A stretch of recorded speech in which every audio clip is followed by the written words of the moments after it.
Hey, Masters, listen, I just want to thank you from the bottom of my heart for spending time here. I mean, there's a lot of things you could be doing with your time. Yet you're here with my guests and with me and supporting the show. And our goal is just to bring massive, massive amounts of value to you. Value that you can use in your business, value that you can use in your life, value that you use everywhere. So that's our intention. Again, I just want to say thank you. I don't know if I do it enough. And listen, just really, really appreciate you. And if no one else has told you this today, you rock. Hope you enjoyed today's episode. All right, we are live with Mr. Jim Black. Jim, what is up, my friend? Not too much. Just, working from my office type room at my house. The home office, man. We all have one of those these days, right? I know I certainly do.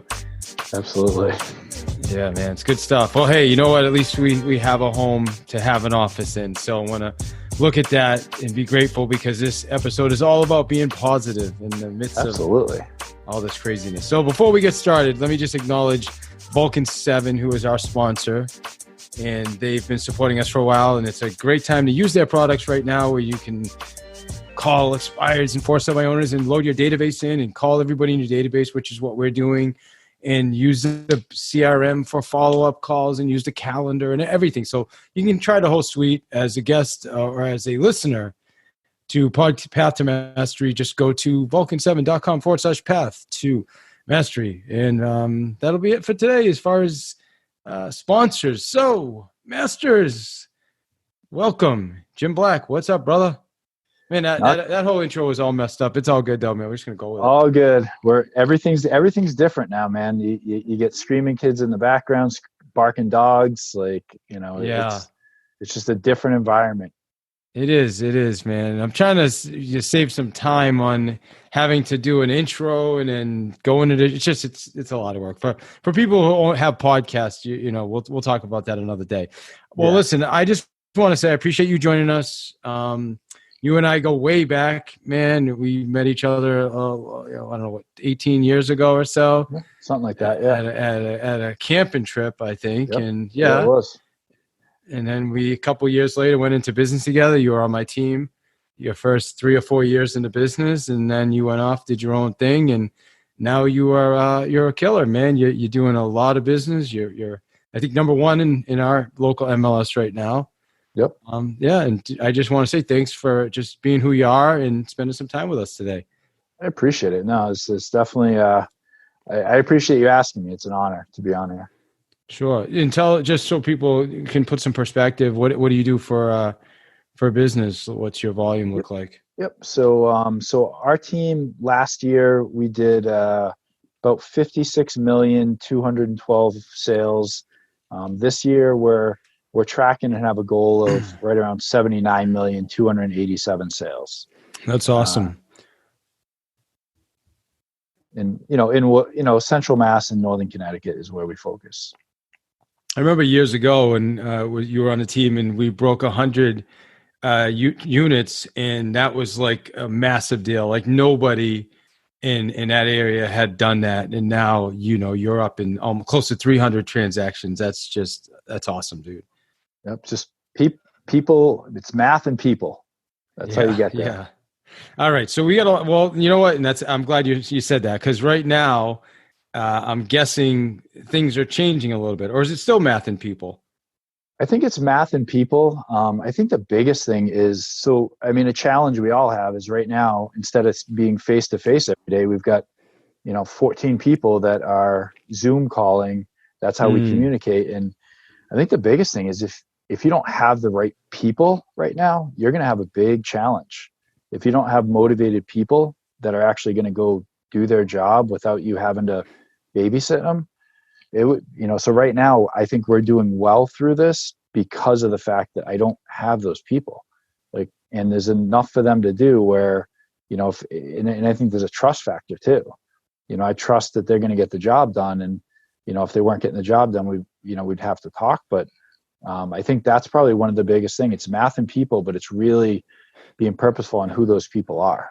So when you talk about people, who are you referring to? What kind of people? Are these agents? What? So I think affiliates? well, I guess it could be all of the above, really. So with the agents and any of your staff members, I mean, being the right people where they're, people with high levels of integrity, people that have a passion and desire to grow and learn, and people that are team players. And I think it's some of the same stuff you said with, some of the resources we use, allied resources, where, I think it's even more crucial right now as a real estate agent to have really strong relationships with attorneys and loan officers. And I mean, I'm calling those people like every day and saying, I just ran into something crazy again today. How do I navigate this? And being willing to do the same for them. So every week we have at least once a week on our team calls, we'll have a loan officer on there to just tell us what's different than last week, because it's changing pretty much every day. Yeah, no doubt. So what are your people? So let's talk about your team members, the people that are creating production for themselves and for you. Yep. What are they doing? What are they doing different, or what are they doing? Is it the same? It's somewhat the same. I mean, one of the big things we've focused on is reaching out to our sphere more so than we ever have. So that's been the focus of the agents on my team, is going and doing that. The fact that we're not going on as many appointments has also got us being able to call more people and chat with more people, and really letting them. We're not trying to push people to go, you should buy, you should sell right now. We're just educating, and depending on where they are in their life, there's going to be people that need to move today and people that don't. You mentioned expired and for sale by owners. I mean, expireds are up, I don't know, 30-something% over last year. So I've told, we have an inside sales agent, and I said, we really need to be focusing on these, because this is something that's happening right now. And there's a lot of uncertainty. So our conversations might be a little different, but we're still calling a lot of the same people that we were calling before, because there's plenty of people to call. You can never run out of people to call. If anybody says they are running out of people to call, they just don't have enough sources.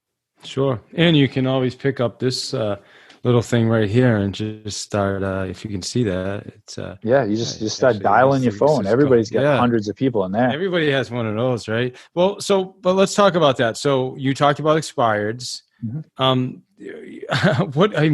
Before we even go there, one thing, and I'm sure you're seeing this as well, is the amount of temp withdrawns. I've been in this business 17 and a half years. I've never, ever seen anything like the amount of temp withdrawns. Like 80% are temp withdrawns now.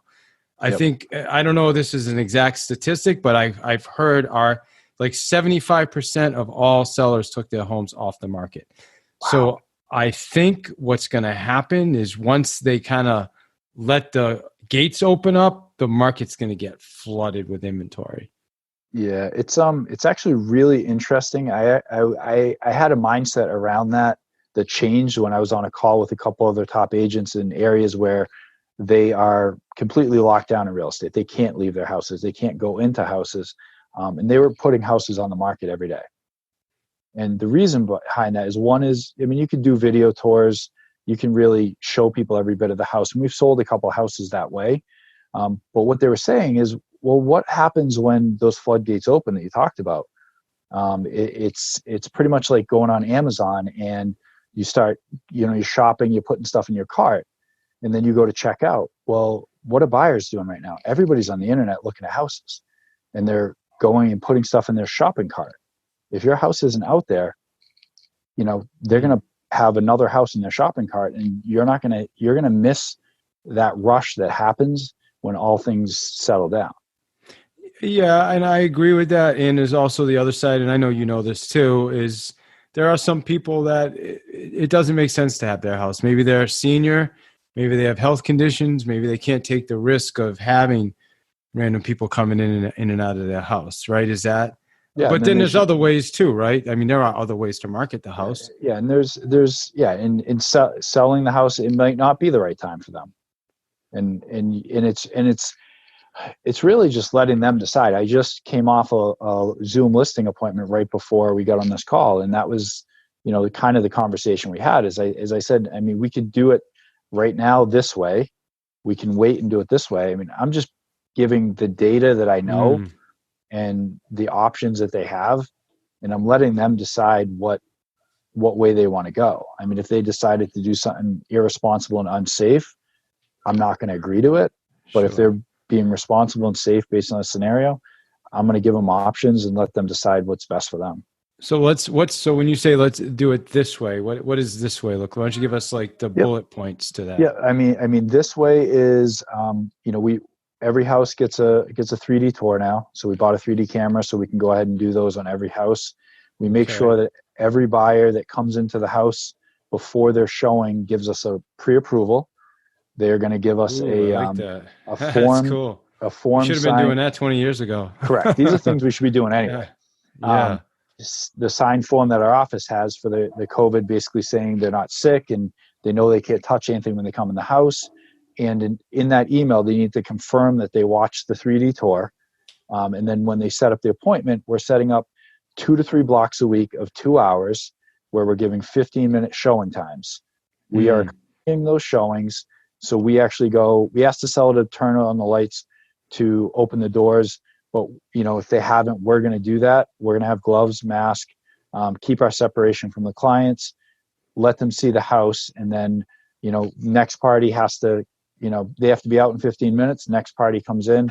That way the seller only has to worry about going and wiping things down 2 to 3 times a week rather than 5 times a day. Because if it was 5 times a day, they're not going to do it. That makes a lot of sense. Yeah, you and I spoke a few days ago or earlier in the week, and you were telling me how you were waiting outside of a property for the buyer. And I was like, oh, wow. But it made sense. And then it made me reconsider how we were doing things too. So I'm doing the same thing now. And honestly, I don't know if it's right or wrong. And I don't think none of us have navigated this before ever. I'm doing what I believe to be right based on the conversations I've had with people and what I think is, I want to make sure that people stay safe. I also want to make sure that our economy doesn't shut down, because if real estate shuts down, our economy shuts down, and that's a bigger problem. Yeah. And I think the thing that I like about what you said is it gives us more control over the situation, right? Mm-hmm. So if we're just opening the door and because every agent that we deal with is just a true professional and has the highest integrity. We know that in this industry. But yeah, we have a lot more control of what's happening at the listing, right? And that's what I liked about what you had said to me, not even before this interview when we were talking earlier in the week. Yeah. Well, the other thing that happens too is what I found is when I started doing that, because I didn't love the idea of wearing the mask. I thought I looked stupid. This is crazy. What it did is it made other people that were coming to that house to go back to their car and grab that mask that they didn't feel like wearing. Or they come in and they say, hey, maybe I should be wearing a mask. So I actually think it actually helped with public awareness of the fact that, hey, this was before they said you should be wearing a mask anyway. But, public awareness, like one at a time, like, hey, maybe I should start wearing a mask. And maybe that helps a little bit with, keeping us all safe.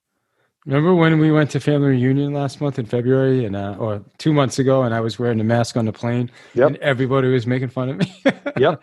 And, and now if you're, and the thing is that now if you're not, people are going to start questioning what's wrong with you. Yeah, no doubt. Well, it's only because I'm a runner and I've been listening. It's ironic because I listen to a NPR news every morning. It's called Up First. It's 15 minutes. It's amazing. And it gives you the news. And I was hearing about this coronavirus they kept talking about back in December. Yeah. And every day they were talking about it, but you were not hearing about it here at all. And I just kept hearing it and listening to it. And I'm like, something's not lining up. Like, this is kind of like, they're talking about it's growing and more people are getting sick. And yet we're not really doing anything over here. And anyway, not that I know more than anybody else that runs the country, but I tell you, I was listening to stuff. Anyway, let's switch gears. You talked about expireds earlier. Yeah. Like, what are your people saying to expireds now? What do those conversations sound like? I think it's it's really a similar conversation. It's just asking, you had planned on moving, your home came off the market. What's your plan now?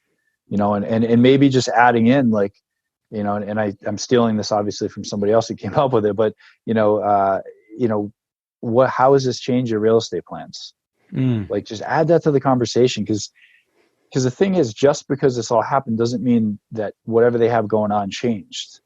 It may not have. And I'll call people and I'll ask them that question. Like how, somebody who said, hey, I'm going to move in June. I call them up and say, hey, how's this change your real estate plans? They say it hasn't. It hasn't changed it at all.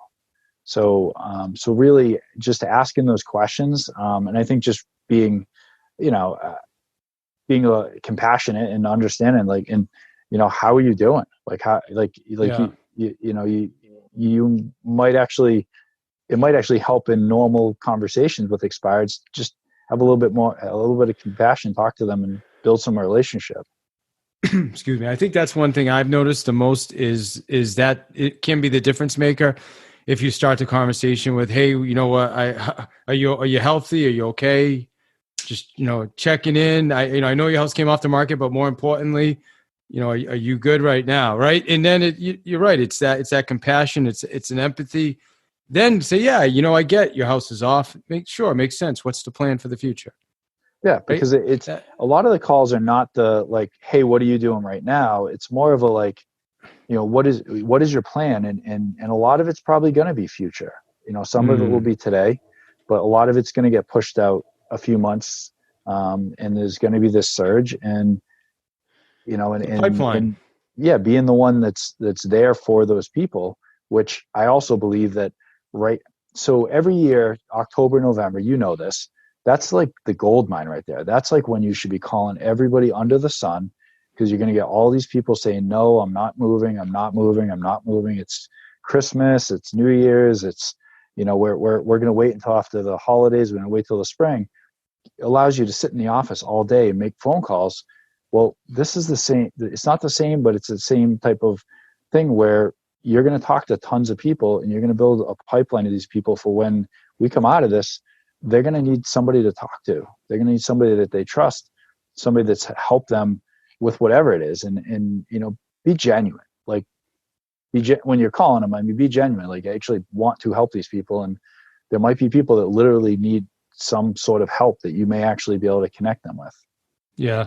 You sent an email out, I don't know, a month ago, and I stole it. Thank you. I asked you if I could, though, and I appreciate that. Dave Hammy, Dave Hammy was sending out a series of emails too that were super helpful. We were just forwarding them along to our clients, and so many people were like appreciative. And I think right now people are appreciative. Just to, like, I don't know if it was you and I having this conversation, but I called someone I haven't talked to in like 9 years, and they were like, they were like happy I called, right? It wasn't like, you're a dude, why are you calling me? They were, I'm just, hey, geez, this, and I'm just being honest with people. I'm saying, you know what, the one thing about this craziness now is it's made me go back and look at my database and start reconnecting with some people I haven't talked to in years. And I apologize for not connecting sooner. And then just get into a conversation with people. Well, and that's where your business is going to come from in the future, more so than ever before. All of that, we cut a lot, we're still doing a lot of other stuff, but we still cut a lot of sources because I really think that's where it's going to be. And really right now, people that need to navigate through this, they need someone to educate them on what's actually happening. Because everybody I call, I'm not asking about real estate. I'm not going to talk about real estate. And if they ask me that question, like, oh, I'm not looking to move, I'm like, I wasn't calling to see if you're moving. Hey, Masters, I just want to let you know about a special, and I mean a really special opportunity starting today at 1 o'clock. Depending on this, when you listen to this, you may have already missed that opportunity. That's not true. If you want to jump in next week, just let me know. But you can sign up at davidstraining.com, davidstraining.com. We're going to do an 8-week training, next level mastermind series. And I'm sharing with you everything that I'm doing right now to generate business, everything that we're doing so that we can set ourselves up so that 4-6 months from now, we really are going to start seeing the effects of what's happening right now in the real estate market. So you're going to be set up during that time as well. These are things I went through in 2007, 2008, sharing everything, as well as the way my wife and I have generated We're going to be putting about 6 listings on the market in the next week to 2 weeks. And all that's happened as a result of the things we've done since this started. So that said, I'm sharing all that with you. And I made the cost super affordable, only $99, because I want everybody to say, you know what, cost is not an issue whatsoever. You need to sell something and sell something. So anyway, you got your chance now. You can still jump in next week if you want. It's $99. Instead of 8 weeks, you'll have 7 weeks, but I'll send you the recording.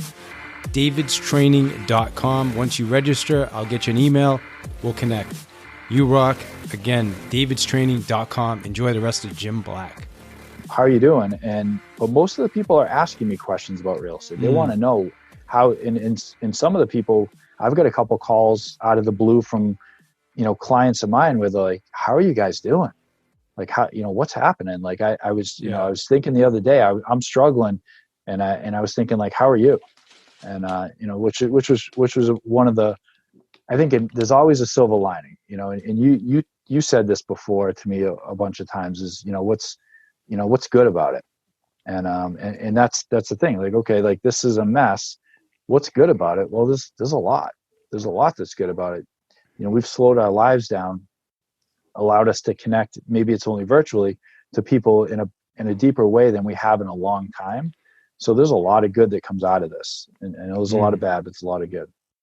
Yeah, amen. I think we have to sometimes look for the good too, right? Because you can, my wife and I, we were talking about it earlier, and honestly, I feel like my relationship with my wife has gotten better over the last, month and a half, which is cool because we've spent more time together and we've talked, and but there's a lot of people. I saw an article somewhere, and it was, again, I don't know if this is an exact number, but it was along the lines of only less than 73% of all Americans have more than $1,000 in savings, and $1,000, that means more than 3 out of 4 people are going to have no money next month, or even they may not even have money now. And that's why you're seeing all these massive lines at food shelters and all this other craziness. So, and I was like, we better be grateful. We better not be complaining about, oh, I got to stay in a house, or my business is a little slow. Because that's just my point. Is we want to focus on gratitude and things to be grateful for. And unfortunately, sometimes you have to hear those types of things. At least for me, I had to hear those types of things to really understand what I need to be grateful for, what I have to be grateful for. Yeah, no, I agree 100%. And sometimes, like, even you mentioned that email that I sent out, and those people I didn't even know on there that responded to me, those people that reached out. But what it did is it did exactly that. It kind of pulled me away from all that stuff. And what it allowed me to do was, sorry, I just had a seller calling me. People are still selling. But but it allowed me to really pull away from thinking about myself and thinking about whatever challenges I had. Because even though we still have business going, like every bit of, this, Dave, every bit of business is like 10 times harder than it was just a little bit ago. So for us to just do, work 4 times as hard to get half as much. And that's the conversation I have on my team. And, there's definitely all these challenges, but we're going to move forward through this. And, and I think this is probably the biggest time where people have to think about, like, how do I give whatever it is you do to give, like whether it's financially, physically, like whatever it is, like do it and maybe double down on it. So you're, it'll keep you in gratitude. Yeah.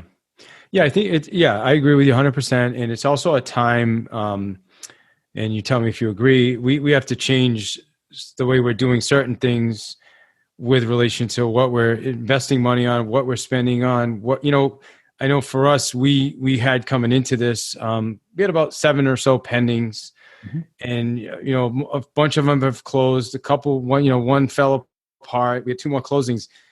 Since this thing, we've only put 1 house on the contract. So yeah, I'm grateful that we have resources, and but at the same time, we are making cuts. I'm looking at things like I shut off my MailChimp account because I don't necessarily need to be spending $80 a month on that. I called Ylopo and we put our budget down to a quarter of what we were spending before.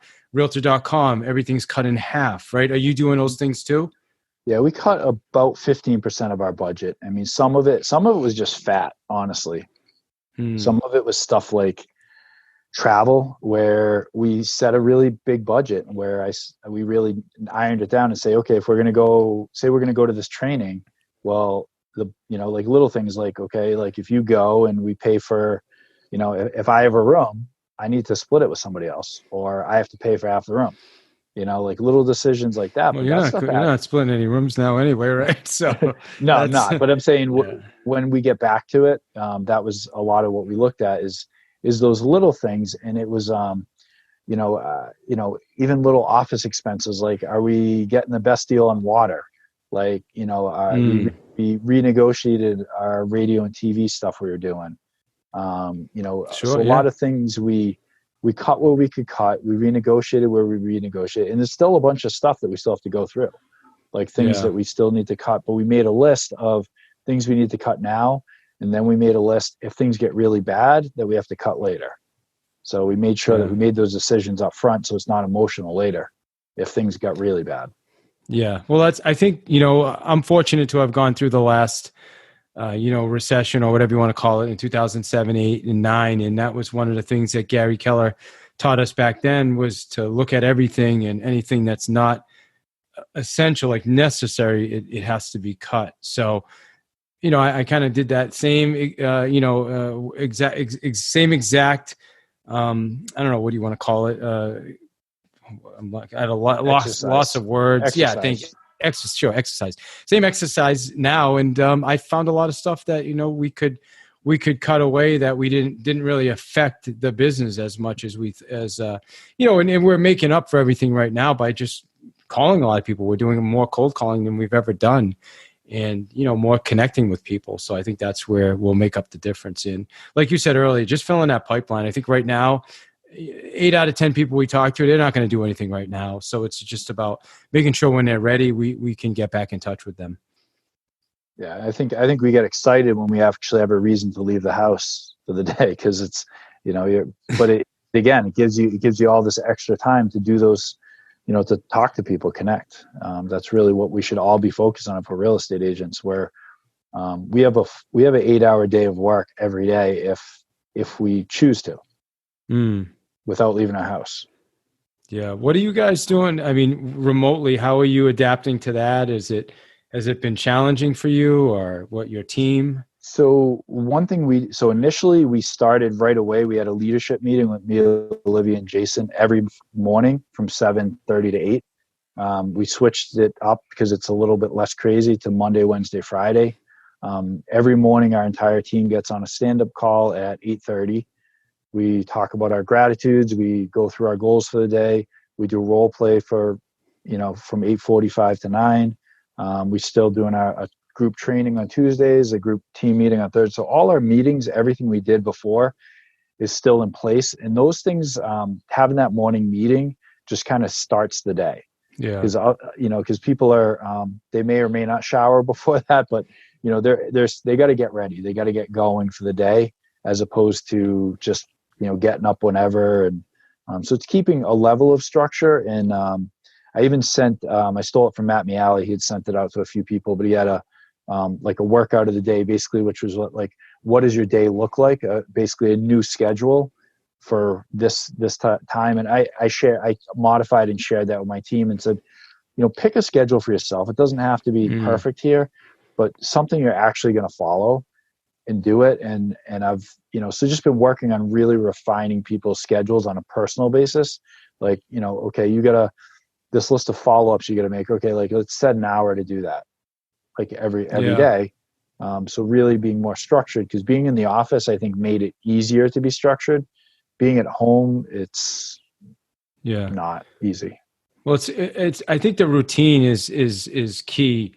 I had somebody on my podcast a couple of weeks ago, and we talked about this, and he's been working remotely for years. He actually works with companies. He brings them in and helps them get set up remotely with different types of, not just Zoom, but there's other products as well that work for that. But one thing he had talked about that was so critical, which was you just said, sounds like you kept your routine going. You just moved it to a virtual routine. So you're still doing your stand-up meetings. You're still doing your role play. Everybody's still checking in the morning, not like, it's just like, hey, do whatever you want. And if we can connect, we'll connect with you in the afternoon, right? People are showing up and they're putting in. But the other thing he said too was, you need to check out on the weekends too, if that's what you normally did. Cause I find myself, I'll just go, man. I'll put in 12, 13 hours in front of a computer all day, and I'll do it on Saturday. And he said there was a lot of importance in that as well. Yeah, that's probably been the challenge for me. I thought you had like a camera going watching what I'm doing, because that's what I've been doing. I think since this started, I think one Sunday I didn't work most of the day. But honestly, it's been like 12 to 14 hours most days, just trying to keep up on everything that's happening. And a lot of it is honestly, there's challenges we're running into every day that we never had before. So my team members need me. And the problem with that is, like, my team members need me, but so does my family. And and honestly, it's been a struggle. It's been a challenge. I'm trying to find that line where I want to help my team through it, but I also want to make sure I'm available. Obviously, I'm not working tomorrow. It's Easter, but I have a ton of, I have a couple listings I need to send out contracts for. I just had somebody call me while I was on this. Like we're moving. We still have a lot of stuff going. Yeah. And I need to make sure that I block that time off. Like, even if it's just that, like, what I used to do, which was an hour a night where I just said my phone is completely off, like shut it off. I ignore it. Spend time with the family, and really just getting back to that, because you're right. It's so easy, because I'll start my day at 6:30. I'll get on the computer and I'll be going till 5, maybe 6. I think yesterday was probably like 6:30 to 6 or so. Sure. Yeah, definitely. So what would you say right now are the biggest challenges that you're seeing with your team and other agents you're talking to dealing with this? I think the biggest challenge we're starting to run into is the what's happening in buyers' lives is starting to happen a little bit, where we had one person low credit score, somebody else furloughed, but then we're starting to have I'm starting to notice that literally as of today, where I'm getting a lot of people that were really hot to trot serious are getting concerned about their jobs and stuff. So I'm getting just wondering if that's going to have an effect. But I'm noticing in the last day or two, I've had a couple things where I've had people that are just a little more wishy-washy, that were like really, really serious. And I think some of it is, fear of financial insecurities, and that, things like that are going to happen. I think with my agents, one of the biggest challenge that they're running into is just fear of that, like fear of financial insecurity, because everything was going good. And I'm telling them to prepare for 30% fallout of their deals. I don't know if that's going to happen, but I also don't want to not prepare for it. I'm preparing for our year, even though we were planning for 50% growth this year, I'm planning to do what we did last year. Yet we still have a goal of a 50% growth, but I'm making sure that I'm being conscious of it at a deeper level, and watching it more daily. I think some of that comes across to my agents, and they start getting a little concerned, or they'll have a deal fall apart. And then, so I don't know if the financial fears are real, because like if I look at their pipeline, it's fine.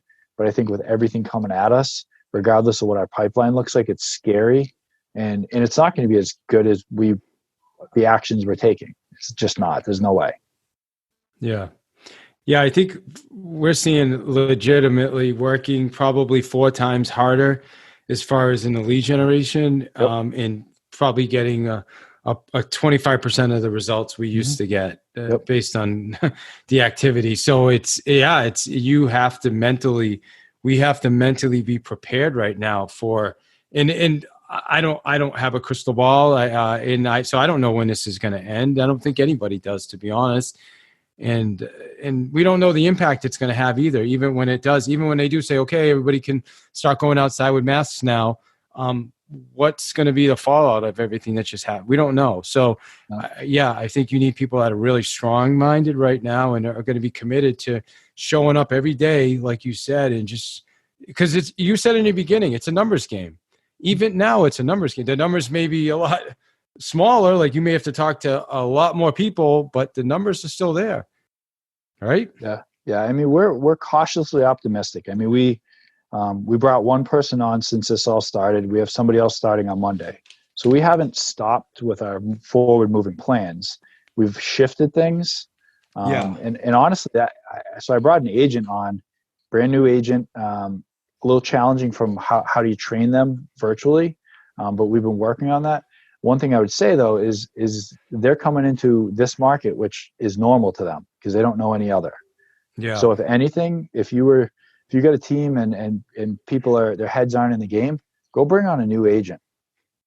I think it's a great idea because it's good. What it's going to do is it's going to, because they're going to think it's normal. It's a lot of work. When I started on your team, it was 2010 when I came back to real estate, and it was a horrible market. And I didn't know any better. That was just the market. And I just worked and didn't get a lot of results and worked and didn't get a lot of results. And that's just what I thought it was like. And then eventually results showed up. So I think having people that come in that don't know any better, that aren't comfortable, because right now it's been easy. The last few years, I mean, it's been easy. And if you came in and last like 4 or 5 years into the business or less, you haven't had it tough. And even me coming in really 2010, I haven't gone through the mess. Like I started at the bottom, but I wasn't going through the mess. So it's going to be tough, and we need to shift everything and be okay with a very challenging time going forward. But like you said, I'm optimistic. Like I'm excited for the other side of this, because I believe our business is going to explode because of all of what we're doing right now. But it's scary for me too. Scary walking through it, because I'm trying to make financial decisions to make sure that we move forward. Yet I'm not so irresponsible that we end up going bankrupt too. It's a fine line that we have to walk. Yeah, no doubt. Well, and I like what you said, and I think if everybody listening to this is going to take one thing, and I want to get your one thing after, but I'd say from listening, I mean, I think it's time now that you have to mentally prepare yourself. And it doesn't matter if you're a new agent, like you talked about a new agent, they may have an advantage because they don't know any better, or somebody like me that went through 2005 and 6 and 7, and I had my best, some of my best years. I know I went through that before, so I can say, wow, I've gone through that. I can feel a little more confidence, unlike somebody that may not have. But I think for everybody listening, you got to be prepared right now to be focusing on the long game. Mm-hmm. It's the follow-up game. It's the having tons and tons of conversations and not getting an immediate result. You know what I mean? Like, I'm not going to panic because we only did one pending in the last month. We're positioning ourselves for 30 or 40. And you said it. It's right now the people that stay in here and the people that are doing it at a high level or respectable, whatever you want to call it, the people, the winners, their business is going to explode after this. Mm-hmm. Same thing that happened last time, right? So what would you, I don't know if that wasn't really a question, it was more of a comment, but what would you say, what do you want people to take? The people that listen to this, what should they walk away with? Well, I think you just touched on it briefly there. Well, touch on it is your mindset through this is going to be the most important thing. Is stay around positive people. Stay around people that are cautiously optimistic. They're being realistic, but they looking to move forward and continue to grow, and maybe even a little excited about a challenging time. Because if we have our mindset right, we'll walk through this, and it will be painful. There'll be times where we'll say, you know what, I don't know if I want to do this, but we'll keep walking forward anyway. So just know that whether this is a short-term challenge or a long-term challenge, if you keep walking forward, you'll walk through it, because most won't. And if it's a long-term challenge, I mean, you've been through it. I haven't, but I know that many people did not stay through the challenging times, and many thrived because of the challenging times. So, I mean, I hope that it's not like that. But I also know that, you got to be prepared for that. Ask yourself, am I willing to do whatever it takes? And whatever it takes, what you said, is a lot of work for no results. And then continuing to look and see, are the actions I'm taking the right ones? And if they are, even though you get no results, you keep moving forward and keep working for no money until you eventually build this pipeline, and whatever it is that needs to happen happens, and it blows up. Because I think right now it's a time of uncertainty and a lot of people are scared, and we just need to continue to move forward and continue to adjust on literally a daily basis based on whatever new information we get. Yeah, I can, something that we're doing right now that's a little different is I actually am doing it now. I started today is getting in there and signing up for all these REO accounts again, which is what I did in 2007, in 2008. I spent months calling banks, and I think, I've heard that is something that would make sense now. Also finding vacant homes. You and I need to have a side conversation about a property we talked about. And and then finding homeowners, people like that. So looking outside of just the norm, okay, this is how I normally generate business. I want to look at some other ways of generating business. Do you have any other ways as well that you guys are focused on besides what I just said? Or I mean, I don't know that I have any other ways. I mean, honestly, I think another piece of it too is putting things together. There's a lot of houses that are for sale that have not gone on the market. We have a ton of them. Is making matches where somebody doesn't want 40 people through their home. We have a database of 7,000 people. We have 25 off-market listings. If we have a buyer for that house and that seller just wants, if we can get a buyer that will offer subject to viewing, and they don't want to even put it out there, that's a way to make those connections. I would say that's something to look at. Look at your database, your buyers and sellers, and is that in your best interest of your buyer and seller? It might be, it might not be. But if it is, then go ahead and make a connection. I think that's a source of business that's right in front of you that you may not normally think of, because typically we want to put it on the market, get 50 showings, 10 offers. That might not be what your seller wants. They may want to not have anybody in their house, which I get. I wouldn't.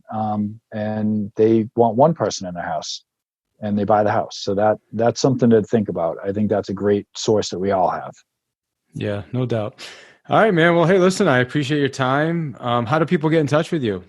You can, I'll give you my cell phone, 774-280-0353. Or you can email me at jim@jimblackgroup.com. Awesome, my friend. Well, I appreciate you as always. And anything I should have asked you that I didn't ask, or what, did I miss anything? I don't think so. I think that was a pretty thorough interview there. It was good. I think we went over pretty much everything I could have given. All right. Awesome. Any final, this is the final Jim Black nugget. What would you say is? So I think the biggest suggestion is the thing that I haven't been doing is take time, block off that time for yourself. And I'm going to do that tonight. Time block off that time for yourself to have a little bit of fun. Because I think a lot of us have been stressed and have not been doing any of that. So make a decision today that you're going to do that. And by the end of it, before you go to bed tonight, put something in your calendar for that. Because if not, you're not going to get through this. Yeah, man. Awesome. Well, dude, I appreciate it. Appreciate you. Thank you for doing this and spending time with us today. Awesome. Have a great day. Masters, hey, before you jump on to what's next, I just want to thank you for checking out the show. And if you like what you heard, please give me a review on iTunes. It helps tremendously. It helps us get guests, and I just so appreciate it. And if you want, send me an email, and I will read your review right here on the podcast. Email me, david@davidhighhill.com. Again, I want to thank you. Check out our sponsors. I appreciate our sponsors. Without them, we can't do this. Vulcan7.com for your expired physicals, all that stuff. CRM. Vulcan7.com /path to Mastery. Again, David's free book. Get yourself a free audiobook. And health and nutrition, you know, is number one to me. So check out Advocare products, which are tremendous products. As a matter of fact, Patrick Mahomes uses the products. So go to livelongersmarter.com. Again, livelongersmarter.com to check out health and nutrition products. My friends, again, I appreciate you listening to the show. You rock.